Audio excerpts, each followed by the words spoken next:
Hello friends, new Oxford education में आप सभी का स्वागत करती हूँ। आज हम देखने वाले हैं भारत के भूगोल से क्वेश्चन। इसमें टीआरई के आपके सारे जितने भी क्वेश्चन पूछे गए भारत के भूगोल से सारा इसमें इंक्लूड है। तो चलिए बिना टाइम वेस्ट किए हम अपने पहले क्वेश्चन से स्टार्ट करते हैं। पहला क्वेश्चन है हमारा कि भारत जो है भारत देश की अधिकतम अंतर्राष्ट्रीय सीमा है, यानी कि भारत देश जो है किस देश के साथ जो है अधिकतम अंतर्राष्ट्रीय सीमा साझा करता है। तो आपका बांग्लादेश के साथ जो है 4096 किलोमीटर के साथ ये सीमा साझा करता है। एग्जाम में डायरेक्ट क्वेश्चन बन जाता है कि कितने किलोमीटर की सीमा साझा करता है।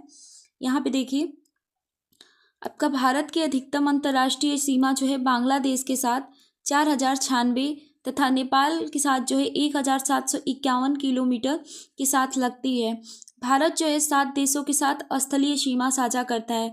आपका 7 देश में पाकिस्तान, अफगानिस्तान, चीन, भूटान, म्यांमार, बांग्लादेश, ये सारे आपके देश आ जाते हैं। 7 देशों के साथ जो है सीमा साझा करती है। नेपाल के साथ भी ध्यान रखिएगा क्योंकि 1751 किलोमीटर है और ये भी एग्जाम में क्वेश्चन बन जाता है। और यहाँ से डायरेक्ट एग्जाम में क्वेश्चन बनता है कि भारत की अंतर्राष्ट्रीय सीमा किस देश से अधिक लगती है। चलिए नेक्स्ट क्वेश्चन देखते हैं। नेक्स्ट क्वेश्चन है हमारा कि किस रेखांश पे भारतीय मानक समय अपनाया जाता है। तो आपका 82.5 डिग्री पूर्व, हमारा भारत जो है 82.5 डिग्री पूर्व में स्थित है ग्रीनविच से। उसी के बारे में बात कर रहा है कि भारतीय मानक समय के रूप में जो है 82.5 डिग्री पूर्व देशांतर रेखांश को अपनाया गया है। क्या अपनाया गया है? यह जो है 5 राज्यों उत्तर प्रदेश, मध्य प्रदेश, छत्तीसगढ़, उड़ीसा और आंध्र प्रदेश से होके गुजरती है। आपका भारतीय मानक समय जो है ग्रीनविच से 5.5 घंटा आगे है। ये जो आपका भूगोल का लेक्चर जो चल रहा था एनसीईआरटी सीरीज, उसमें आपको अच्छे से समझाया गया है कहाँ कहाँ से गुजरी है। तो इसको ध्यान रखने के लिए 82.5 डिग्री पूर्व जो देशांतर लाइन है वो आपका 5 राज्यों से होके गुजरती है। तो प्रदेश वाला पहले ध्यान रखिएगा, आपका उत्तर प्रदेश, मध्य प्रदेश, आंध्र प्रदेश को एक साथ याद रख लीजिएगा और छत्तीसगढ़ और उड़ीसा को एक साथ ध्यान रखिएगा। ठीक है, ऐसे आपको आसानी से याद हो सकता है। उत्तर प्रदेश, मध्य प्रदेश, आंध्र प्रदेश को एक साथ ध्यान रखिएगा, छत्तीसगढ़ और उड़ीसा को एक साथ। चलिए नेक्स्ट क्वेश्चन देखते हैं। नेक्स्ट क्वेश्चन है हमारा कि भारतीय उपमहाद्वीप पूर्व में मूलतः एक भाग था। तो भारतीय उपमहाद्वीप जो है पूर्व में मूलतः किसका भाग था? तो आपका जो है गोंडवाना लैंड का भाग था। देखते हैं यहाँ पे पूर्व में भारतीय उपमहाद्वीप जो है, जो प्रायद्वीपीय भारत की बात कर रहा है, गोंडवाना लैंड का भूभाग था। भूगर्भीय रूप से भारतीय उपमहाद्वीप उस भूभाग से संबंधित है जो कि क्रेटेशियस के दौरान जो है सुपर कॉन्टिनेंट गोंडवाना लैंड से अलग होकर लगभग 55 मिलियन वर्ष पूर्व जो है यूरेशिया से जुड़ा था। नेक्स्ट क्वेश्चन देखते हैं। नेक्स्ट क्वेश्चन है हमारा, वही पूछ रहा है आपका कि दक्षिण प्रायद्वीपीय उच्च भूमि किसका भाग है। तो आपका जो है गोंडवाना लैंड का भाग है। नेक्स्ट क्वेश्चन देखते हैं। नेक्स्ट क्वेश्चन हमारा कि सूर्य से पृथ्वी कितनी दूरी पे है। तो आपका जो है सूर्य से पृथ्वी जो है 93 मिलियन मील दूरी है। मील ध्यान रखिएगा, यहाँ पे देखते हैं। देखिए क्या बोला है कि सूर्य से जो है पृथ्वी की दूरी लगभग 93 मिलियन मील है। सूर्य से बढ़ती दूरी के क्रम में पृथ्वी का स्थान तीसरा है। देखिए पहले पे आपका बुध आ जाता है, दूसरे पे शुक्र और तीसरे पे आपकी पृथ्वी आ जाती है। लेकिन आकार में अगर पूछे तो पृथ्वी आपका 5वें स्थान पे है। सौरमंडल में जो है कुल 8 ग्रह हैं, जिसमें से सिर्फ पृथ्वी पर जीवन उपस्थित है। इसे भी ध्यान रखिएगा कि सौरमंडल में हमारे 8 ग्रह हैं जिसपे पृथ्वी पे जीवन उपस्थित है। नेक्स्ट क्वेश्चन देखते हैं। नेक्स्ट क्वेश्चन है हमारा कि निम्नलिखित नगरों में से कौन सा नगर जो है कर्क रेखा के उत्तर में अवस्थित है। उत्तर में अवस्थित है, यानी कि क्या पूछे, नगरों में से कौन सा उत्तर में अवस्थित है। तो यहाँ से आपका क्वेश्चन बन जाता है। आइजोल की बात करते हैं तो आइजोल जो है आपका उत्तर में अवस्थित। देखिए हम क्या बोल रहे हैं, बोल रहा है कि भारत में कर्क रेखा के उत्तर में जो है अवस्थित नगरों में से आइजोल, आपकी मिजोरम की राजधानी जो आइजोल है वो उत्तर में स्थित है। आप मैप के माध्यम से देखेंगे तो आपको काफ़ी अच्छे से समझ में आएगा। ये सब पॉइंट को आप ध्यान रखिएगा। जबकि भोपाल की बात करते हैं और रांची जो है वो कर्क रेखा के दक्षिण में है। ठीक है, तो ध्यान रखिएगा जो कर्क रेखा जाती है भारत के बीचों बीच से, आइजोल की बात करते हैं तो उसके उत्तर में अवस्थित है, और भोपाल की बात करते हैं, और झारखंड की राजधानी रांची की बात करते हैं, और मध्य प्रदेश की राजधानी भोपाल की तो दक्षिण में अवस्थित है, ध्यान रखिएगा। नेक्स्ट क्वेश्चन देखते हैं। नेक्स्ट है हमारा कि भारत का सबसे शुष्क स्थान कौन सा है, तो आपका जैसलमेर, राजस्थान का जो जैसलमेर है वो आपका सबसे शुष्क स्थान है। देखिए यहाँ पे भारत का जो है, भारत का सबसे शुष्क स्थान पश्चिमी राजस्थान में स्थित जैसलमेर है। यहाँ न्यूनतम वार्षिक वर्षा जो है 10 सेंटीमीटर है। जैसलमेर में जो है खूबसूरत बलुआ पत्थर पाए जाने के कारण ये स्वर्ण सिटी भी कहा जाता है। यहाँ से क्वेश्चन बन सकता है कि आपका सबसे शुष्क स्थान जो है पश्चिमी भाग में आपका पड़ता है राजस्थान के, वो है जैसलमेर, और यहाँ पे न्यूनतम आपका वार्षिक वर्षा जो है 10 सेंटीमीटर होती है, इसे ध्यान रखिएगा। और यहाँ पे जो है खूबसूरत बलुआ पत्थर पाए जाते हैं, जिसके वजह से जैसलमेर को क्या कहा जाता है, स्वर्ण सिटी भी कहा जाता है। यहाँ से क्वेश्चन बन सकता है कि स्वर्ण सिटी किसको कहते हैं, तो आपका जैसलमेर ऑप्शन में रहेगा। नेक्स्ट क्वेश्चन है हमारा, नेक्स्ट क्वेश्चन है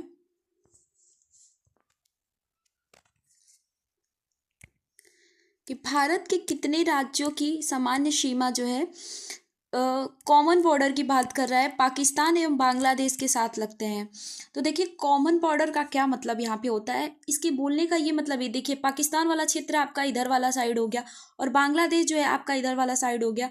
तो ये कॉमन बॉर्डर का मतलब ये होता है कि जो जो राज्य इसके साथ भी सीमा साझा करता है और इसके साथ भी सीमा साझा करता है। तो देखिए ये यहाँ पे इतनी दूरी पे यहाँ तो कॉमन बॉर्डर किसी के साथ नहीं लगती, तो क्या ऑप्शन नंबर ई सही हो जाएगा।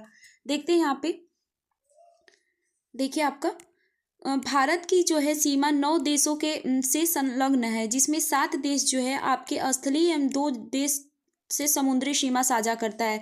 पाकिस्तान की बात करते हैं तो पाकिस्तान की सीमा जो है भारत के कितने राज्यों से लगते हैं, तो आपका 3 राज्यों और 2 केंद्र शासित प्रदेश से लगते हैं। तो आपका जम्मू कश्मीर और लद्दाख आपका केंद्र शासित प्रदेश हो गया। पंजाब, राजस्थान और गुजरात ये आपके जो है पाकिस्तान के साथ सीमा साझा करते हैं। तथा बांग्लादेश की बात करते हैं तो 5 राज्य, जिसमें आपका पश्चिम बंगाल, मेघालय, मिजोरम, त्रिपुरा, असम मिलती हैं, ये सीमा साझा करते हैं। कि भारत के किसी भी राज्य की सीमा जो है पाकिस्तान एवं बांग्लादेश के साथ साझा के रूप में संलग्न नहीं है। मतलब देखिए क्या आपका पश्चिम बंगाल, मेघालय, मिजोरम, त्रिपुरा, असम ये क्या पाकिस्तान के साथ सीमा साझा करती हैं, तो ये कहाँ से करेंगी, ये इधर वाला क्षेत्र है। और आपका जो पंजाब हुआ, राजस्थान हुआ, गुजरात हुआ, क्या ये बांग्लादेश के साथ सीमा साझा करती हैं, तो ये इधर वाला क्षेत्र हुआ, तो नहीं। तो कॉमन बॉर्डर पूछा है, क्वेश्चन पे ध्यान दीजिएगा। चलिए नेक्स्ट क्वेश्चन देखते हैं। नेक्स्ट क्वेश्चन है हमारा कि कर्क रेखा द्वारा सर्वाधिक क्षेत्र जो है सर्वाधिक क्षेत्र आच्छादित है, तो आपका जो है मालवा पठार, कि यानी कि पूछ रहा है कि आपका कर्क रेखा जो है सर्वाधिक जैसे कर्क रेखा जो है किस भाग से सर्वाधिक होके गुजरती है, तो आपका मालवा वाला पठार वाले क्षेत्र से। देखिए कर्क रेखा जो है, कर्क रेखा कर्क रेखा द्वारा सर्वाधिक जो है आच्छादित क्षेत्र मालवा के पठार है, क्योंकि कर्क रेखा इसके मध्य से होके गुजरती है, जबकि कर्क रेखा रांची के पठार के उत्तरी हिस्से से और छोटा नागपुर के पठार के दक्षिणी हिस्से से गुजरती है, इसलिए इनमें इनके कम क्षेत्रफल की आच्छादित करती है। तो सबसे ज़्यादा किस क्षेत्र से होके गुजरती है, तो आपका मालवा के पठार से। यहाँ ये भी देख लीजिएगा कि कर्क रेखा जो है आपके रांची के पठार के उत्तरी हिस्से से गुजरती है, जबकि आपका छोटा नागपुर का जो पठार है उसके दक्षिणी हिस्से से गुजरती है। तो ये भी क्वेश्चन बन सकता है। नेक्स्ट देखते हैं हम। नेक्स्ट पूछ रहा है हमारा कि उत्तराखंड का कौन सा जिला जो है तिब्बत सीमा नहीं लगा है, यानी कि उत्तराखंड का जो कौन सा जिला है जो तिब्बत के साथ सीमा साझा नहीं करता, तो आपका अल्मोड़ा नहीं करता है। देखिए यहाँ पे उत्तराखंड का अल्मोड़ा जिला जो है तिब्बत की सीमा से नहीं लगता है।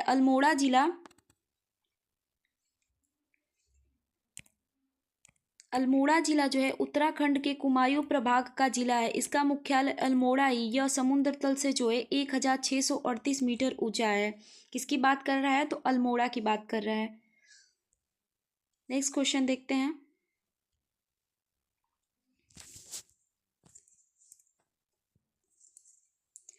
नेक्स्ट क्वेश्चन है हमारा कि किस पठार पे जो है कर्क रेखा तथा भारतीय मानक समय रेखा एक दूसरे को काटते हैं। कि पठार की बात कर रहा है और भूगोल का जो आपका सीरीज चल रहा था उसमें आपका राज्य पूछा था। तो भारतीय मानक समय जो आपका 82.5 डिग्री पूर्व की बात कर रहा है। कब की? 82.5 डिग्री पूर्व जो भारतीय मानक समय है और कर्क रेखा जो है एक दूसरे को किस पठार पे काटते हैं? तो आपका बघेलखंड। जैसे आपका यहाँ मालवा वाला पठार क्षेत्र हुआ, बुंदेलखंड, फिर बघेलखंड, तो यहीं पे जो है कर्क रेखा और आपकी भारतीय मानक समय रेखा जो है एक दूसरे को काटती हैं। जैसे बताया गया था उसमें छत्तीसगढ़ में काटती हैं। तो बघेलखंड का पठार जो है मध्य प्रदेश और छत्तीसगढ़ वाले क्षेत्र में फैला है। यहाँ पे देखते हैं बघेलखंड का पठार जो है, पठार पे कर्क रेखा तथा भारतीय मानक समय रेखा एक दूसरे को काटती हैं। बघेलखंड का क्षेत्र जो है मध्य प्रदेश और छत्तीसगढ़ में फैला हुआ है। छत्तीसगढ़ के सूरजपुर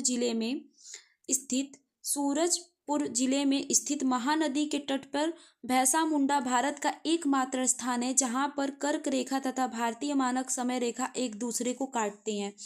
यहाँ पे भी ध्यान रखिएगा कौन सा जगह है, भैंसा मुंडा, कहाँ पे? छत्तीसगढ़ वाले क्षेत्र में। पूछ रहा है क्वेश्चन कि भारत के कुल भूमि क्षेत्रों में पर्वतों का हिस्सा कितना है? तो आपका 30% है। देखते हैं यहाँ पे क्वेश्चन है हमारा कि भारत के कुल भूमि क्षेत्र में पर्वतों का हिस्सा जो है आपका 30% है। यह गंगा, यमुना जैसी कई महत्वपूर्ण नदी प्रणाली को जन्म देते हैं जो हिमालय से निकलती है। पर्वतों का हिस्सा कितना है? आपका 30% है। देखते हैं आपका नेक्स्ट क्वेश्चन। नेक्स्ट क्वेश्चन है हमारा कि भौगोलिक क्षेत्रफल के अनुसार जो है भारत की निम्नलिखित भौतिक यानी कि फिजियोग्राफिक इकाइयों को आरोही क्रम में व्यवस्थित कीजिए। आरोही मतलब आपका असेंडिंग की बात कर रहा है, यानी कि बढ़ते क्रम, यानी कि छोटा से हमें बड़ा लगाना है। तो इसमें आपका देखते हैं, देखिए यहाँ पे आपका सबसे बड़ा तो आपका इसमें क्या हो जाएगा? आपका सबसे बड़ा ये वाला क्षेत्र हो जाएगा। महान मैदान की बात करते हैं लगभग 43%। ओके, फिर आपका ये केंद्रीय उच्च भूमि वाला पार्ट यानी कि पठार वाला क्षेत्र 27% के साथ। फिर उसके बाद आपका आ जाता है तटीय मैदान की बात करते हैं, लगभग 9% इसका क्षेत्र हो जाता है। फिर आपका उत्तरीय पर्वत की बात करते हैं तो लगभग 10% वाला क्षेत्र हो जाता है। तो सबसे छोटा आपका क्या होगा? छोटे से बड़े में जाना है आपका, तो सबसे छोटा आपका हो जाएगा पहले 3। ठीक है, पहले 3 आएगा तटीय वाला मैदान वाला भाग। फिर उसके बाद आपका 4 आएगा। कौन सा आएगा? 4 आएगा। फिर उसके बाद आपका कौन सा आएगा? 1 आएगा। 1 आएगा। फिर उसके बाद कौन सा आएगा? 2 आएगा। तो देख लीजिए किस ऑप्शन में है, 3, 4, 1, 2। ये किसी ऑप्शन में नहीं है आपका, अर्थात इसका ऑप्शन नंबर क्या हो जाएगा? आपका ऑप्शन नंबर ई हो जाएगा, क्योंकि कोई भी मैच नहीं कर रहा है। इसे ध्यान से देख लीजिएगा। देखते हैं यहाँ पे दिया होगा, देखिए यहाँ पे दिया है आपका, बोल रहा है कि भारत के कुल भौगोलिक क्षेत्रफल पर विभिन्न स्थलाकृतियों का विस्तार क्रम है। आपका मैदान की बात करते हैं, महान मैदान, तो देखिए आपका जो है 43.2%। केंद्रीय उच्च भूमि की बात करता है 27.7%। पठार वाला क्षेत्र पहाड़ी की बात करता है तो 18.5%। ऊंचे पर्वत की बात करता है तो 10.6% के साथ। उसमें आपका तटीय मैदान दिया है 9% हो जाएगा आपका, लगभग 9%। नेक्स्ट देखते हैं, नेक्स्ट क्वेश्चन है हमारा, पूछा है कि केंद्रीय उच्च भूमि के संबंध में निम्नलिखित कथनों में से कौन सा सही है? तो पूछ रहा है कि इसका पश्चिमी भाग जो है मालवा का पठार है, तो सही है। यह दक्कन पठार का भाग है, तो ये प्रायद्वीपीय दक्कन पठार का भाग है, सही है आपका। यह अरावली से घिरा है, ये भी सही है। तो इसका आंसर क्या हो जाएगा? आपका ऑप्शन नंबर डी हो जाएगा। चलिए देखते हैं एक्सप्लेनेशन को। बोल रहा है कि आपका केंद्रीय उच्च भूमि जो है अरावली श्रेणी से घिरा है तथा इसका पश्चिमी भाग जो है मालवा का पठार है। अरावली श्रेणी की बात करते हैं, आपका पालनपुर जो कि गुजरात में पड़ता है से राजस्थान से होकर दिल्ली तक लगभग जो है 800 किलोमीटर लंबी कैम्ब्रियन युग की पर्वत श्रृंखला है। तो जो आपका अरावली का पठार जो है वो आपका जो गुजरात है वहाँ के पालनपुर से लेके राजस्थान से होते हुए ये दिल्ली तक जाती है, जो कि लगभग कितनी लंबी है, 800 किलोमीटर लंबी है। और ये जो है कैम्ब्रियन युग की जो है पर्वत श्रृंखला है। या एग्जाम में यहाँ से भी क्वेश्चन बन सकता है। मालवा के पठार का अधिकतम भागों को केंद्रीय उच्च भूमि की संज्ञा प्रदान की गई है। किसको? मालवा के पठार के अधिकतम भागों की जो है भागों को केंद्रीय उच्च भूमि की संज्ञा प्रदान की गई है, यानी कि नाम से जाना जाता है। नेक्स्ट क्वेश्चन है हमारा। नेक्स्ट क्वेश्चन है कि भारत की सबसे ऊंची पर्वत श्रेणी कहते हैं कौन सी है? तो आपकी K2। ध्यान रखिए, भारत की सबसे ऊंची श्रेणी की बात कर रहा है। और भारत में बोले तो आपका कंचनजंगा हो जाता है, जो कि सिक्किम वाले क्षेत्र में पड़ता है, परंतु इसने बोला है कि भारत की सबसे ऊंची चोटी K2 है, जो आपका कश्मीर, पॉक ऑक्युपाइड कश्मीर वाले क्षेत्र में पड़ती है। तो उसकी बात कर रहा है। तो भारत में और भारत की दोनों में अंतर हो जाता है। भारत में पूछे तो आपका कंचनजंगा हो जाएगा, भारत की सबसे ऊंची चोटी पूछे तो आपका K2 हो जाएगा, यानी कि गॉडविन ऑस्टिन। देखते हैं यहाँ पे क्या है कि भारत की सर्वोच्च पर्वत शिखर जो है गॉडविन ऑस्टिन जो K2 है, काराकोरम श्रेणी में स्थित इस शिखर की ऊंचाई जो है 8,611 मीटर है, जबकि भारत में स्थित हिमालय की सर्वोच्च चोटी जो है कंचनजंगा है। सिक्किम के उत्तर पश्चिम भाग में नेपाल तथा भारत की सीमा पर स्थित कंचनजंगा जो है दुनिया की तीसरी सबसे ऊंची पर्वत श्रेणी है।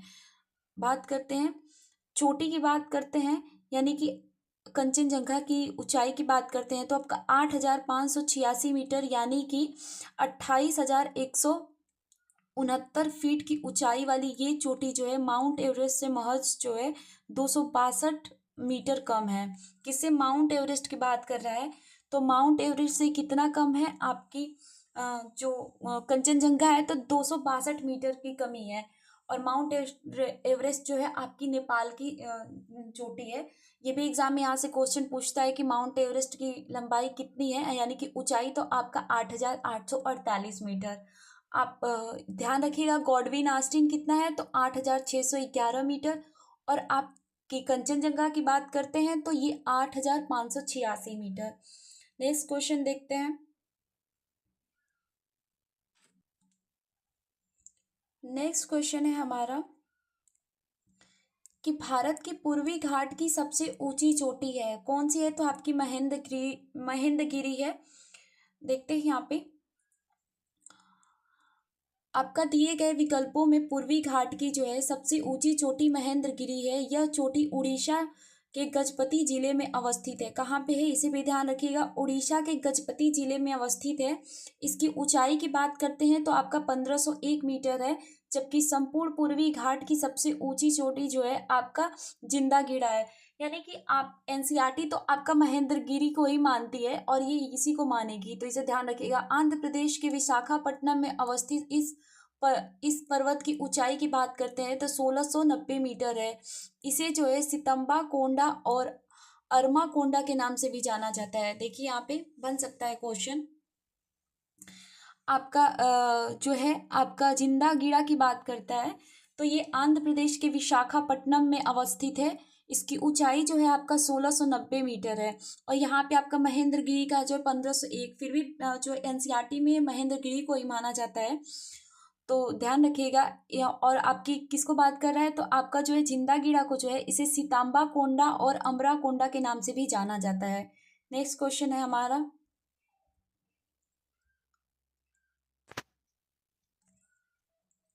नेक्स्ट क्वेश्चन है कि निम्नलिखित श्रेणियों को जो है उत्तर से दक्षिण की ओर क्रम में व्यवस्थित कीजिए। ये उत्तर से दक्षिण की बात कर रहा है, यानी कि ऊपर से नीचे की बात कर रहा है। तो देखिए यहाँ पे पहले आपका काराकोरम आ जाता है, लद्दाख, चास्कर, फिर पीर पंजाल वाली श्रेणी आ जाती है।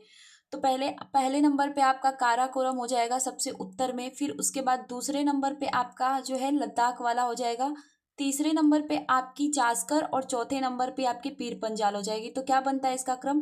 पहले पे आपका पहला, ठीक है, फिर लद्दाख आ जाएगा दूसरा, ठीक है, फिर आपका कौन सा आ जाएगा, चौथा आ जाएगा, फिर आपका तीसरा। तो क्या बन रहा है आपका 1 2 4 3। ठीक है, देखते हैं यहाँ पे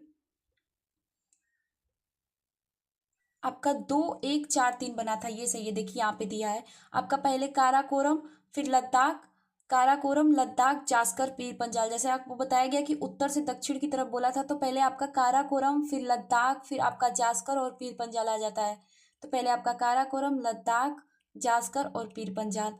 ऑप्शन में देख लीजिए यहाँ पे, कंफ्यूजन ना हो। क्या पहले आपका दूसरा आ गया, फिर पहला आ गया, ओके, फिर आपका चौथा आ गया, फिर तीसरा आ गया, यही था ना। यहाँ ऑप्शन नंबर बी सही है। कौन सा? ऑप्शन नंबर बी सही है। चलिए नेक्स्ट क्वेश्चन देखते हैं हम। नेक्स्ट क्वेश्चन है हमारा कि निम्नलिखित में से कौन सा जो है दक्षिण से उत्तर की ओर हिमालय पर्वत श्रृंखलाओं का सही क्रम है। देखिए उस वाले क्वेश्चन में क्या पूछा था, आपका उत्तर से दक्षिण पूछा था, लेकिन इसमें क्या पूछा है, दक्षिण से उत्तर। यानी कि आपका पहले ऐसा क्या था, आपका काराकोरम, फिर उसके बाद लद्दाख, जास्कर और पीर पंजाल। ठीक है, तो इसमें क्या क्या दिया है, तो पहले आपका पीर पंजाल आ जाएगा। तो देखिए किस वाले ऑप्शन में पीर पंजाल है, यहाँ पे देखते हैं पहले पीर पंजाल। ठीक है, यहाँ पे देखिए काराकोरम, आपका लद्दाख, जास्कर और पीर पंजाल। तो पहले आपका क्या आ जाएगा, पीर पंजाल। ठीक है, फिर उसके बाद कौन सा आएगा, जास्कर, ये भी सही है। फिर तीसरे पे क्या आएगा आपका लद्दाख, और सबसे ऊपर क्या आ जाएगा, काराकोरम। तो ये दक्षिण से उत्तर की तरफ है, तो ऑप्शन नंबर आपका बी सही है। ये सब ध्यान रखिए क्योंकि उत्तर से दक्षिण, दक्षिण से उत्तर बीपीएससी ऐसे क्वेश्चन बहुत घुमाता है। नेक्स्ट क्वेश्चन देखते हैं हम। नेक्स्ट क्वेश्चन है हमारा, मालनाड क्षेत्र का संबंध जो है निम्नलिखित में से भारत के किस पठार से है। तो आपका जो किस पठार से है, तो कर्नाटक के पठार से है। देखते हैं यहाँ पे मालनाड की बात करते हैं, क्षेत्र का संबंध भारत के कर्नाटक के पठार से है। यह पठार जो है धारवाड़ पर्वतीय प्रणाली की ज्वालामुखी चट्टानों और ग्रेनाइट से मिलकर बना है। कौन? आपका मालनाड का जो पठार है की बात करते हैं, कर्नाटक के पठार से संबंधित है। और यह पठार जो है आपका पर्वतीय प्रणाली की ज्वालामुखी और ग्रेनाइट से मिलके बना है। इस पठार का जो नामकरण जो है कर्नाड, जिसका अर्थ है काली मिट्टी की भूमि के नाम पे किया गया है। चलिए नेक्स्ट क्वेश्चन देखते हैं।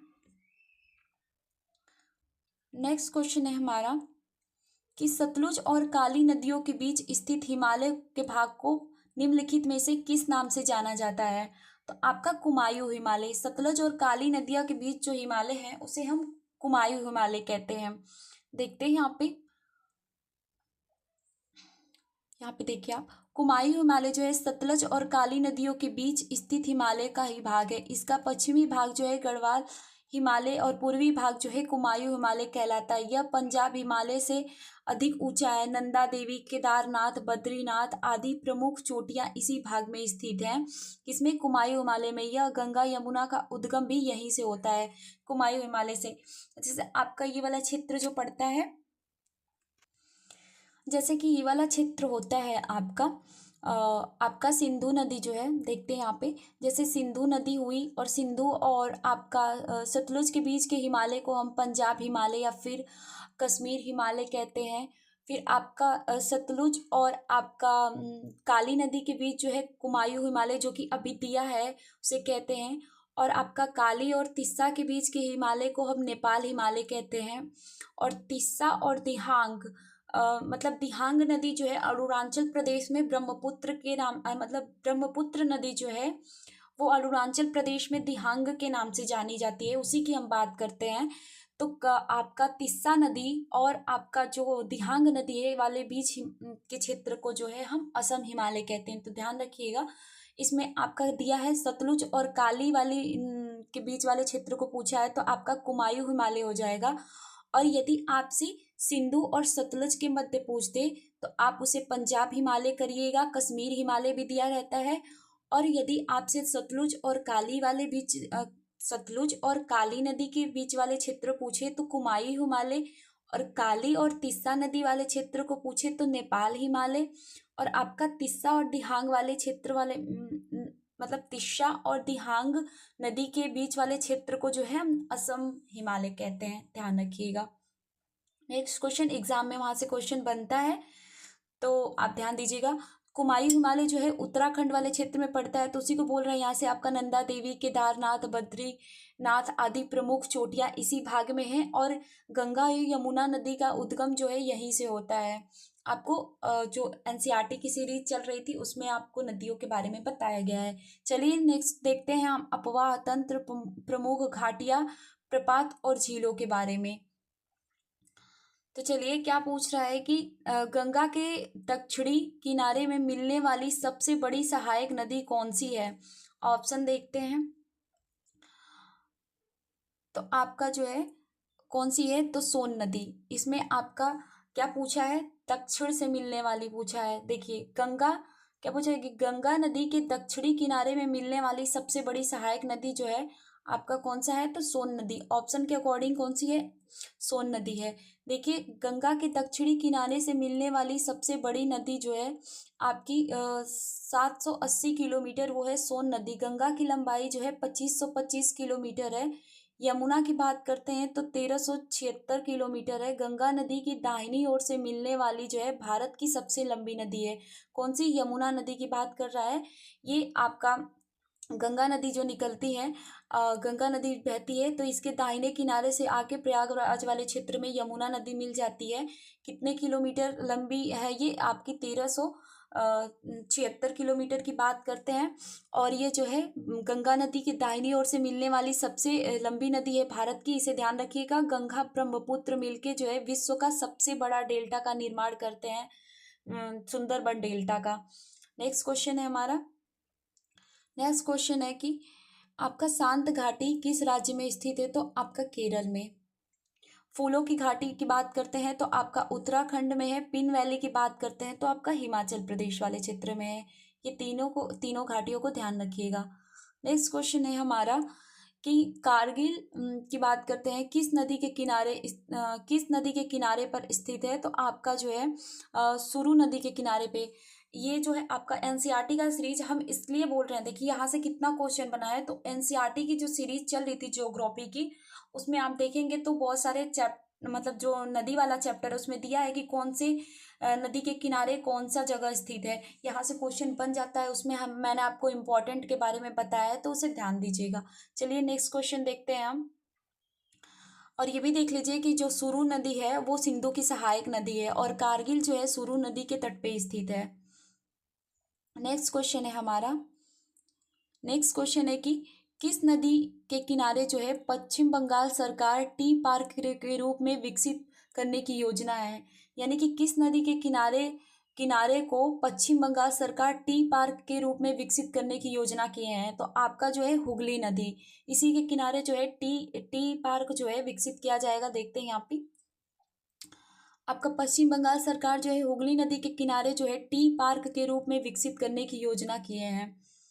एग्जाम में क्वेश्चन तो आपका दोबारा रिपीट कर सकता है। देखिए हिमनद से भी बहुत सारा क्वेश्चन बनता है, तो हिमनद को ध्यान रखिएगा। आपका बाल्टोरो की बात कर रहा था, बाल्टोरो हिमनद अवस्थित है, तो आपका काराकोरम श्रेणी में अवस्थित है। यहाँ पे देखते हैं आपका बाल्टोरो हिमानी एक जो है पाक अधिकृत कश्मीर यानी कि पीओके की बात कर रहा है कि गिलगिट बल्टिस्तान क्षेत्र में, बल्टिस्तान के उप क्षेत्र में काराकोरम पर्वतमाला में स्थित है। 63 किलोमीटर लंबाई में बाल्टोरो हिमनद जो है ध्रुवीय क्षेत्र के बाहर सबसे बड़े हिमनदों में से एक है। यह काराकोरम पर्वत श्रृंखला के हिस्से से होकर गुजरती है। काराकोरम एक विशाल पर्वत श्रृंखला है जिसका विस्तार जो है पाकिस्तान, भारत और चीन में क्रमशः गिलगिट बल्टिस्तान, लद्दाख और सिलिजियांग क्षेत्र तक है। तो आपका ये बाल्टोरो वाला जो है ग्लेशियर कहाँ पे पूछ देता है, सियाचिन, बाल्टोरो, इस पर ये सारे ग्लेशियर को पूछता है, ध्यान रखिएगा इसे। नेक्स्ट क्वेश्चन है हमारा कि सोन नदी की उत्पत्ति स्थल जो है अमरकंटक कहाँ अवस्थित है, तो अमरकंटक जो कहाँ अवस्थित है, तो आपका जो है मैकाल श्रेणी में अवस्थित है।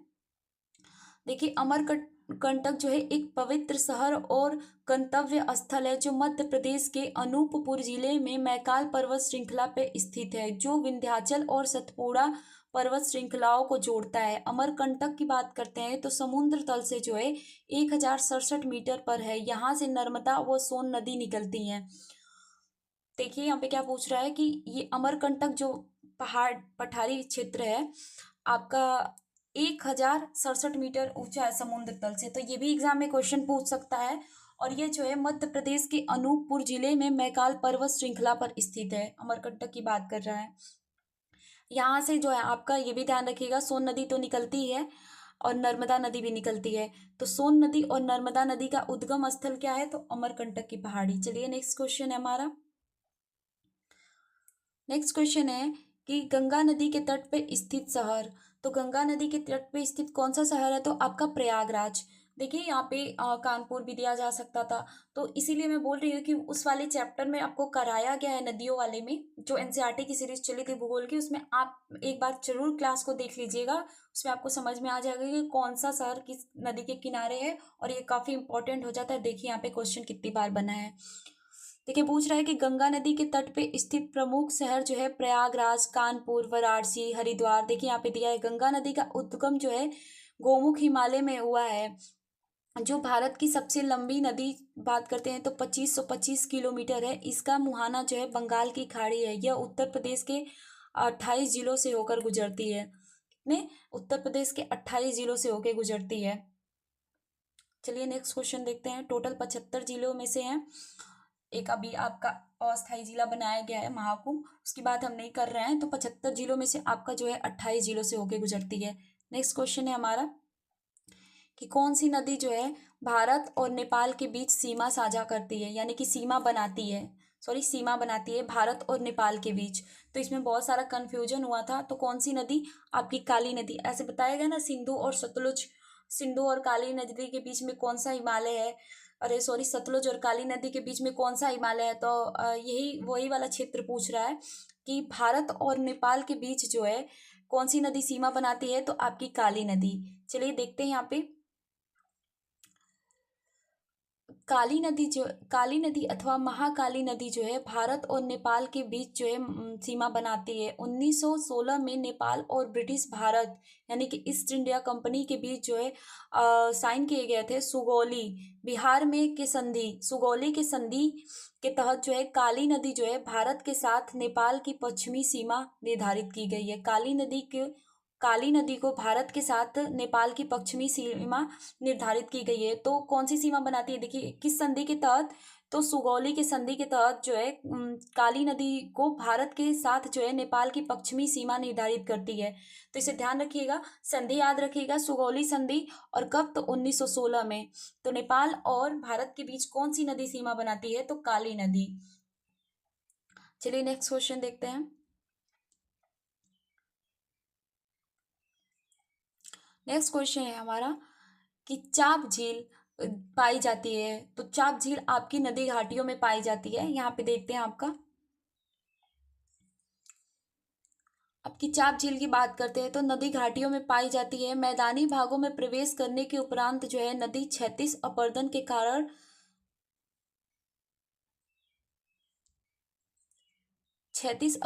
कारण जो है घुमावदार मोड़ों से होकर प्रभावित होती है। ये मोड़ जो है नदी विसर्प कहते हैं, यानी कि जो मैदानी भागों में ये गुजरती है ऐसे नदी। तो ऐसे ये देखिए, एक मिनट, आपका जो है मैदानी भागों में ऐसे नदी बहती है, तो बहते बहते ऐसे वाले क्षेत्र में होती है, फिर वो यहाँ से फिर मुड़ जाती है।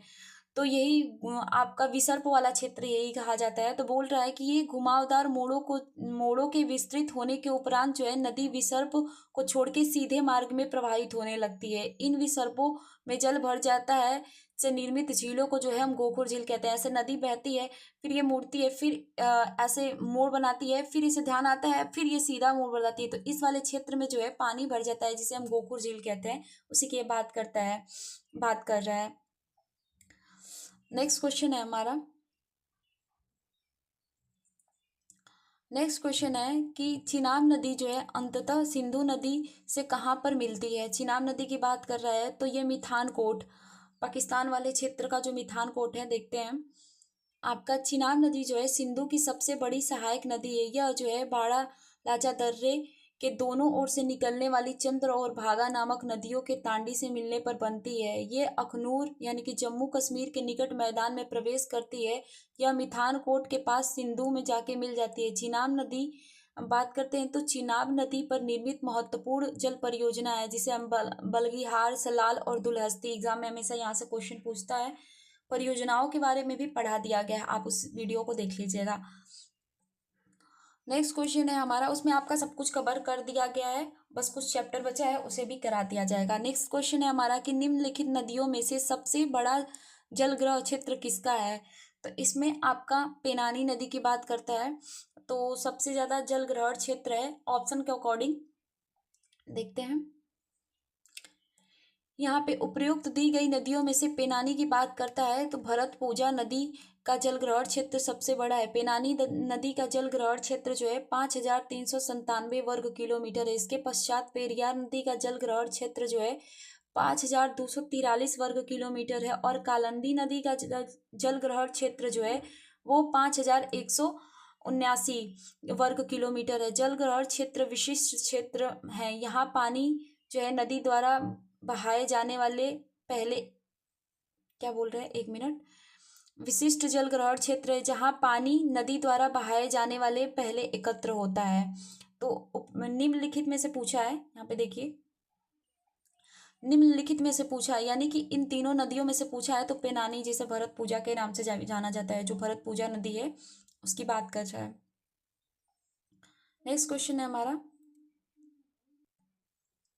ये भरत पूजा नदी जैसे ये तमिलनाडु वाले क्षेत्र और आपका अरब सागर में जाके जो गिरती है, तमिलनाडु वाले और केरल वाले क्षेत्र में बहती है, ध्यान रखिएगा। देखते हैं नेक्स्ट क्वेश्चन, हम पूछा है कि कोसी मैदान की मध्य समुद्र तल से औसत ऊंचाई क्या है। औसत ऊंचाई की बात करता है तो आपका जो है 30 मीटर है। यहाँ पे देखते हैं, ये डायरेक्ट क्वेश्चन याद रखिएगा, 30 मीटर। ये आपका ज्योग्राफी वाले जैसे थ्योरी पढ़ेंगे तो उसमें आपको मिल जाएगा। चलिए नेक्स्ट क्वेश्चन देखते हैं कि गंडक नदी का दूसरा नाम क्या है। तो गंडक नदी का दूसरा नाम क्या है, तो नारायणी नदी, इसे ध्यान रखिएगा। देखते हैं यहाँ पे,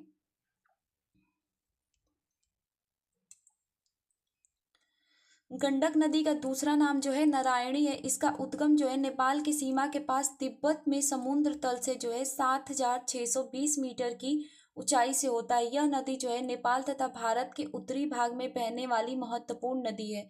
इसकी कुल लंबाई जो है 630 किलोमीटर है, जिसमें से 185 किलोमीटर ये नेपाल में तथा 445 किलोमीटर भारत में विस्तृत है।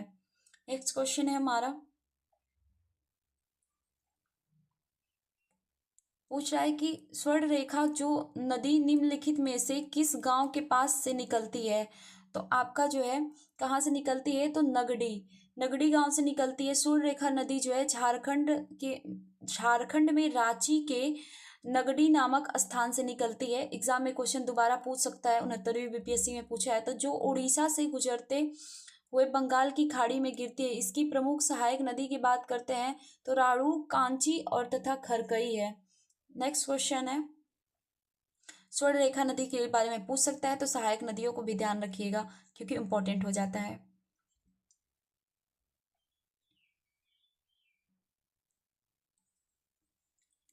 क्वेश्चन हमारा कि जलप्रपात और नदी के निम्नलिखित जोड़ों में से कौन सा जोड़ा सही सुमेलित नहीं है।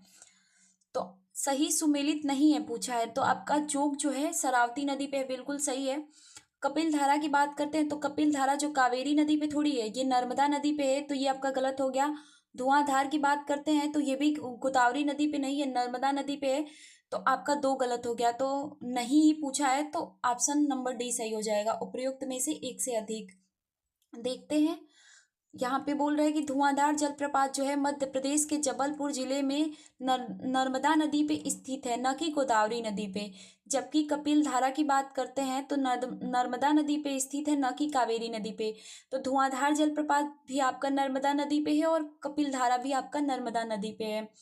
जोग या फिर गोरसोप्पा जलप्रपात की बात करते हैं तो पश्चिमी कर्नाटक के शिमोगा जिले में शरावती नदी पर स्थित है। देश का दूसरा सर्वोच्च जलप्रपात है। इसका नया नाम जो है आपका महात्मा गांधी जलप्रपात है, इसे भी ध्यान रखिएगा।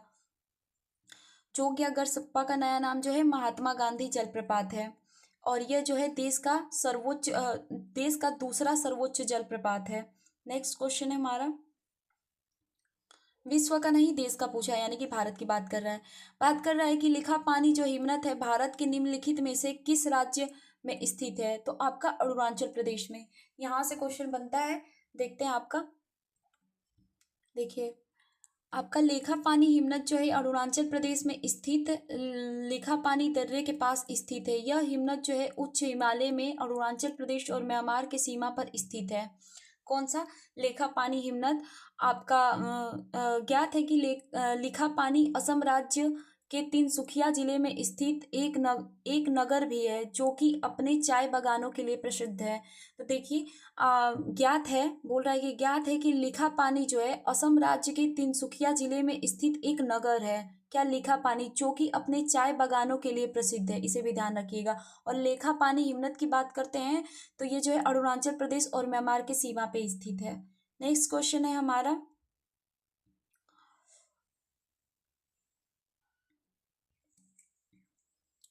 क्वेश्चन है हमारा कि निम्नलिखित में से कौन सी सहायक नदी जो है ब्रह्मपुत्र से उत्तर दिशा से नहीं मिलती? क्या बोल रही है कि उत्तर दिशा से नहीं मिलती, यानी कि जो ब्रह्मपुत्र नदी ये आती है, जैसे यहाँ पे देखिए हमारी अरुणाचल प्रदेश से एंटर करती है जो हमारी ब्रह्मपुत्र नदी है, तो उसके बारे में पूछ रहा है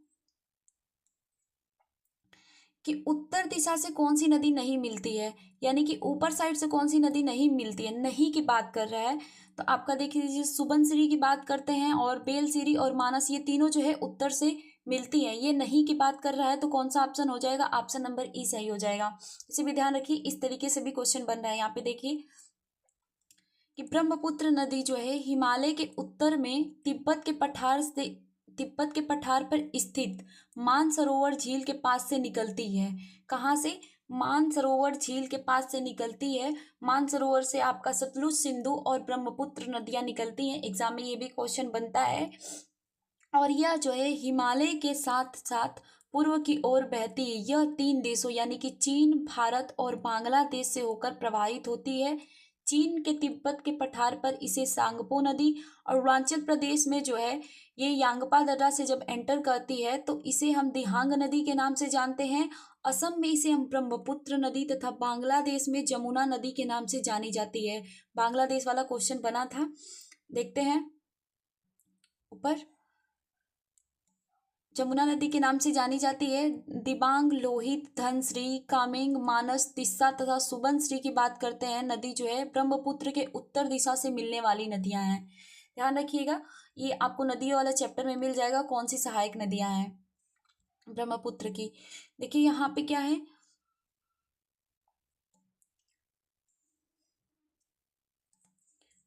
नेक्स्ट क्वेश्चन है हमारा कि बाढ़ को रोकने के लिए सबसे उत्तम विधि क्या है? तो आपका क्या होगा? आपका सबसे उत्तम विधि जो है वनारोपण यानी कि वृक्ष लगाना।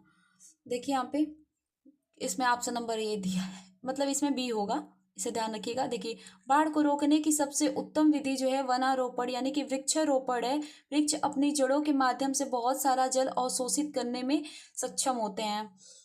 तो वन लगाने से आपके बाढ़ को नियंत्रित किया जा सकता है। नेक्स्ट क्वेश्चन है हमारा कि प्रति व्यक्ति प्रति वर्ष जल उपलब्धता के आधार पर भारत का विश्व में कौन सा स्थान है? तो आपका 133वां स्थान है। ये एग्जाम में जब क्वेश्चन बना था तो बहुत कंफ्यूजन हुआ था। देखिए यहाँ पे कि विश्व संसाधन संस्थान के अनुसार प्रति व्यक्ति वर्ष जल उपलब्धता के मामले में जो है भारत 164 देशों में से 133वें स्थान पे है।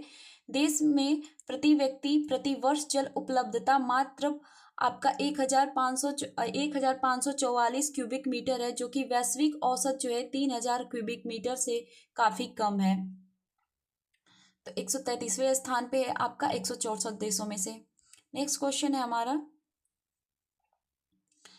आपका पूछ रहा है कि निम्नलिखित में से कहाँ अक्टूबर और नवंबर के महीने में भारी वर्षा होती है। लौटता हुआ मानसून जब लौटता है तो आपका कोरोमंडल तट पे बारिश कराता है, तो उससे ये बोला जाता है कि अक्टूबर और नवंबर में सबसे ज़्यादा जहाँ बारिश होती है तो आपका कोरोमंडल तट में।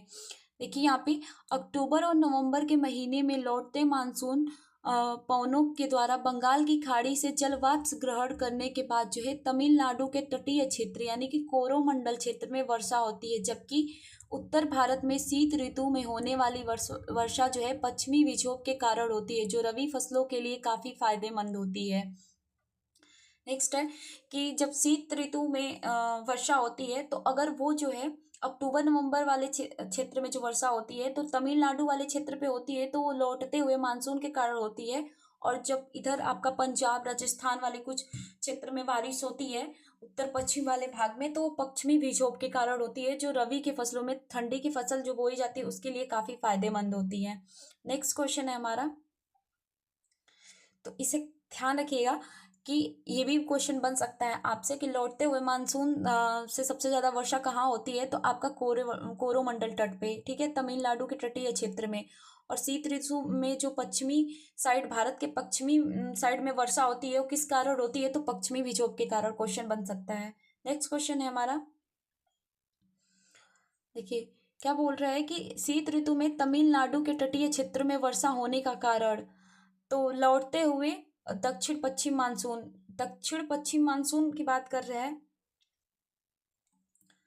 तो देखिए क्या बोल रहा है कि लौटते हुए दक्षिण पश्चिम मानसून, लौटता हुआ मानसून जो है दक्षिण पश्चिम नहीं हो, दक्षिण पश्चिम मानसून नहीं होता है, उसे हम उत्तर पूर्वी मानसून बोलते हैं। दक्षिण पश्चिम मानसून से तो हमारे भारत में वर्षा का आगमन होता है, तो ये आपका नहीं हो सकता, ठीक है। और नेक्स्ट क्वेश्चन है कि दक्षिण पश्चिम मानसून, ये भी नहीं। नेक्स्ट क्वेश्चन है, नेक्स्ट आपका ऑप्शन है पश्चिमी विक्षोभ की बात कर रहा है, तो ये भी नहीं। तो ऑप्शन नंबर ई होगा। यहाँ पे ए दिया है, यानी कि देखिए ये क्या है ना कि ये गलती से हो गया होगा, ये ना लौटता हुआ उत्तर पूर्वी मानसून, यानी कि लौटता हुआ जो है उत्तर पूर्वी मानसून जो है तमिलनाडु में वर्षा कराती है, ध्यान रखिएगा। नेक्स्ट क्वेश्चन देखते हैं, गलती से टाइप हो गया होगा, अगर एग्जाम में दे तो गलती से टाइप नहीं होगा, तब ऑप्शन नंबर आपका ई लगेगा, ध्यान दीजिएगा। नेक्स्ट क्वेश्चन है हमारा, क्वेश्चन है हमारा नेक्स्ट कि भारत में मानसून के सीजन में अधिकांश चक्रवातों की उत्पत्ति होती है।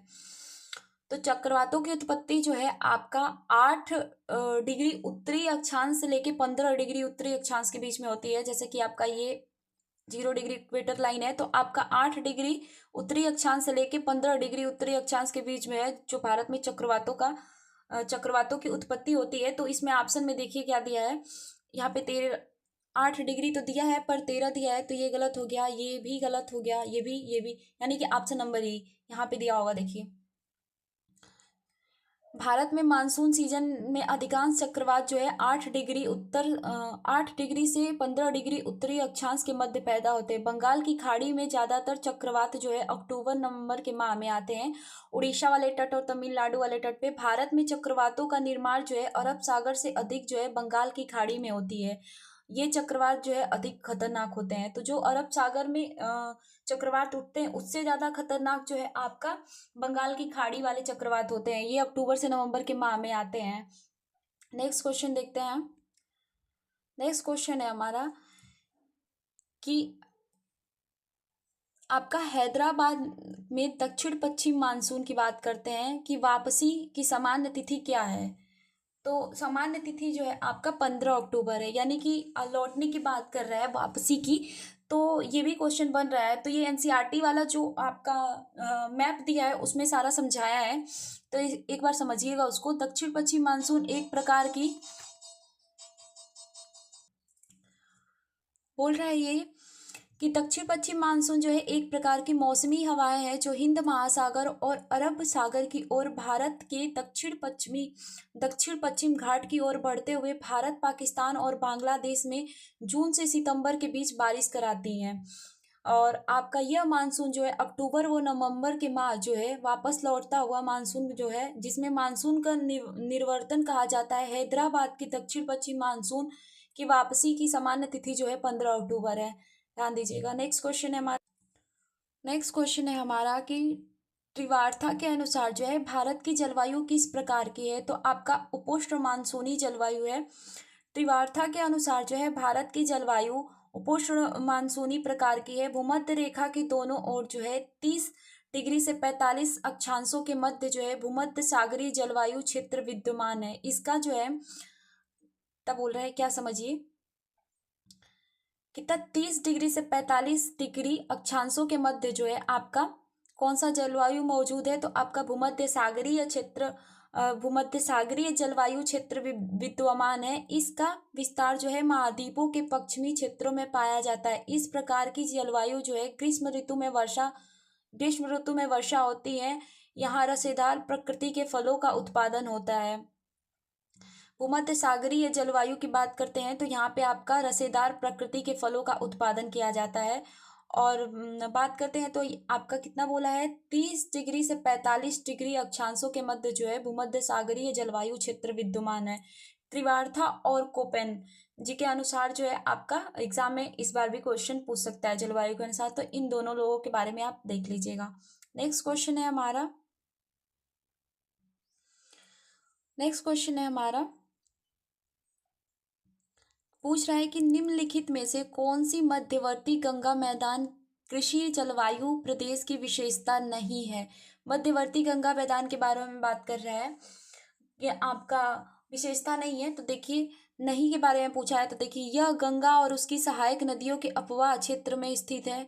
तो ये तो सही है, ये नहीं पूछा है। इसका 2 से अधिक राज्यों में विस्तार है, बिल्कुल इसका अधिक राज्यों में 2 क्या, आपका उत्तराखंड वाला क्षेत्र और आपका उत्तर प्रदेश, बिहार, झारखंड, पश्चिम बंगाल, तो 2 राज्यों से अधिक है। तो ये भी सही हुआ।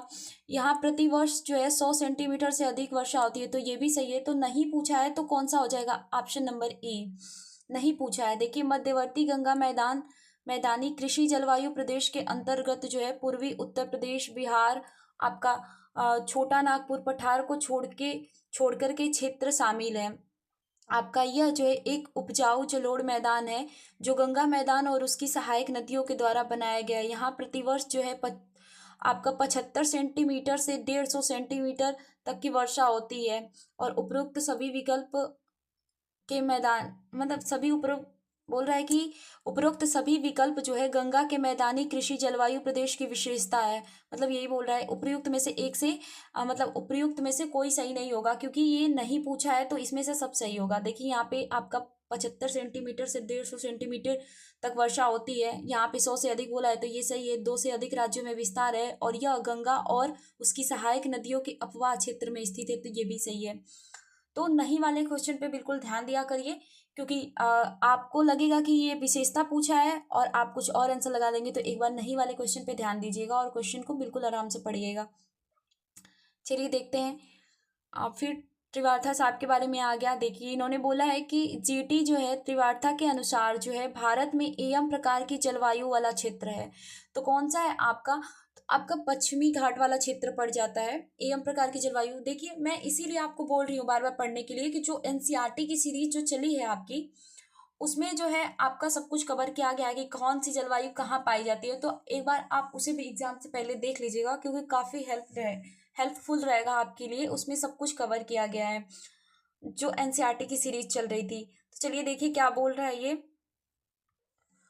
इसमें आपका किससे पूछा है, तो जीटी त्रिवार्था के अनुसार पूछा है। उसमें मैंने आपको कोपेन जी के जलवायु के बारे में बताया है, तो कोपेन जी के जलवायु के बारे में भी काफ़ी क्वेश्चन बनता रहता है, तो उसे देखिएगा। चलिए देखते हैं एक्सप्लेनेशन इसका। आपका अमेरिकी भूगोलवेता जो है ग्लेन थॉमस त्रिवार्था ने जो है वर्ष 1966 में जलवायु वर्गीकरण प्रणाली को प्रस्तुत किया। त्रिवार्था के अनुसार जो है दुनिया के 7 प्रमुख जलवायु क्षेत्र है। एम प्रकार की जलवायु जो है भारत के पश्चिमी तटीय मैदान क्षेत्र में पाई जाती है। यह जो है उष्णकटिबंधीय या मानसून प्रकार के जलवायु क्षेत्र है। आप कोपेन जी का भी देख लीजिएगा। चलिए नेक्स्ट देखने वाले हैं हम वन के बारे में।